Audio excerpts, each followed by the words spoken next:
Jalen Hurts? No, he shouldn't. I'm not going to sit here and sugarcoat anything. Carson has not played well this year, Skip, but neither has other, offense hadn't played well.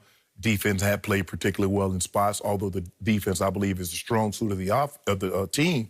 There have been times that the offense gets it going, and when they need the defense to get a stop, they let the opposing offense go down the field and get more points. The injury situation, but all that aside, Carson needs to do a better job of protecting the football. Skip, I get it. The offensive line has been beat up. He hasn't had D-Jack the lion's share of the season. Alshon has been out. He's back, but he's not the Alshon of old.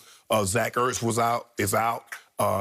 Goddard has been out for a period of time. And again, Sanders has missed time, but that's no excuse for you turning the ball over. Some of the throws and some of the interceptions that he's doing, I'm like, what the hell are you doing, Carson? You can't do that when your team is struggling. The quarterback needs to be the reason why you win. He can't be the reason why you lose because he touched the ball too much, Skip. You can't do that. But Dougie P needs to understand, stop living in the past. This is not 2017. You can't call the exact same plays that you called then because you don't have the same type of team. LeGarrette Blount and J.J. is not banging the ball. You can't play action like you once could because you can't run it. Alshon was a different animal. Goddard was he and Kelsey and Kittle. They were fighting each other. Well, Kelsey and Goddard was for who's the best tight end in football. It's not there. It's not that anymore. So you're calling the same type of plays, using all this scat protection, and you got, you're down to your third and fourth different starting lineups. So a lot of this is on Dougie P, but he's bringing a lot of this on himself. Because the pause, when reporters ask you, you should already look. I know what they're going to ask, Skip. You know how Philly, you know how the media works, especially in Philly. Mm-hmm. They're going to ask you these questions. Listen, Carson is my quarterback. We're moving forward. Carson gives us the best chance to win. Now, Jalen Hurts could have made it a lot more difficult that when he comes in those cameos, he gives them something. Like Taysom Hill. When Taysom Hill came into the game, Skip, what he like, hey, look at him. He's throwing the ball. Oh, look at him running.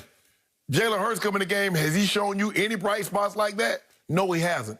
I don't believe they should go to Jalen Hurts. I believe Wentz still gives them the best chance to win. Shannon Sharp, here on Thanksgiving Day, you need to give up the ghost of the man you call Walk It To Him Wentz that I have renamed. He ain't going nowhere. Give It To Him Wentz. It's over. He has come all apart. Even if you look at the scope of his, how many years has he played now? We're up to five. This is his fifth year. Since entering the league, he has the third most turnovers in the whole league to Jameis and third cousins up in Minnesota, okay, over the last 5 years. But so far, he leads the league in interceptions.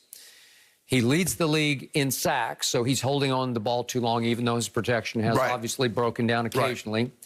And his total turnovers, including the 4 fumbles lost, equal 18, which is 5 clear of the next individual on the list and is more than 29 other teams have as a team.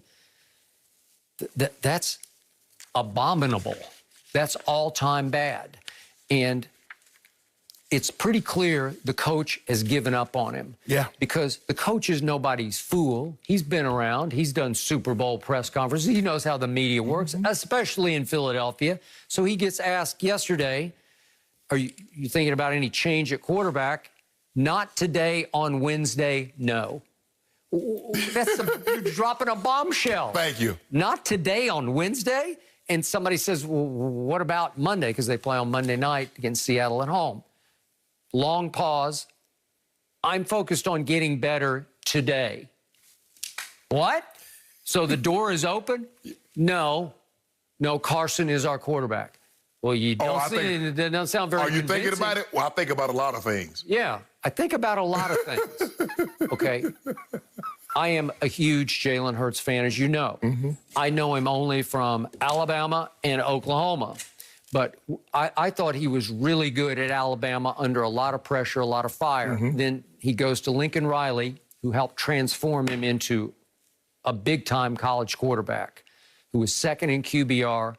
And what I love about Jalen Hurts is he has such football character that a team wants to follow him into battle. If you gave him the reins of this team, it would be better with Jalen Hurts. I'm not saying he's more talented than Carson because Carson's up at the top of talent. What is he, 6'5"? Yeah, big dude, strong, 235, 240, yeah. All the above. So he's more talented. He's bigger, stronger. I don't know if he's stronger because Jalen Hurts in the weight room is a beast. Yeah. But the point is, if you give Jalen Hurts the reins, he'll take over the locker room and take over the huddle and take over the team. And he's not a gadget quarterback. He doesn't have that Taysom Hill. He's a guy who's been used to, he was a starting quarterback his first year at Alabama. Right. You know, like he grew up a starting quarterback. His father was his coach all the way. So he doesn't know gadgets. He's not Taysom Hill trying to make his way into the league. This is how to think about this, Skip. When Cam Newton was struggling, they ended up taking Cam out. They asked Coach Belichick, Cam's our starter. They didn't ask him any more questions. It's done. It was done. That's how you handle that. And he was convincing. Yep. But when you start up, they ask you a question and you pause. What you think about? So that means you've actually thought about doing what we're asking you about. Or you're thinking about doing what we're asking you about. Yep. Oh, so I think about a lot of things. No, I haven't thought about it.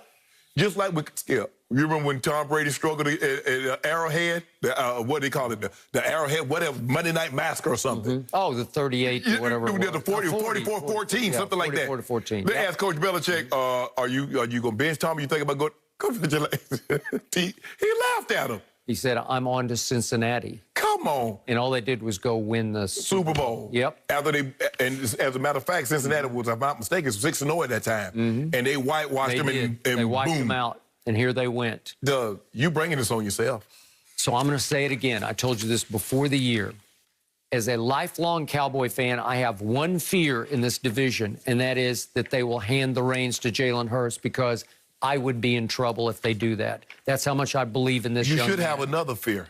The Cowboys. They go do Cowboy things. I'm counting on it. Yep. Don't let me down, Cowboys. Do what you normally do at this time of year. I'm going to be right here at 9:30 Eastern tomorrow morning, and I hope you show up. Okay. Because you might want the day off. Your day coming. Yeah. You see how happy you get this week? You want tomorrow off? No, I don't need to just debate myself. No, I'm good. No, I'm good. You don't want tomorrow off because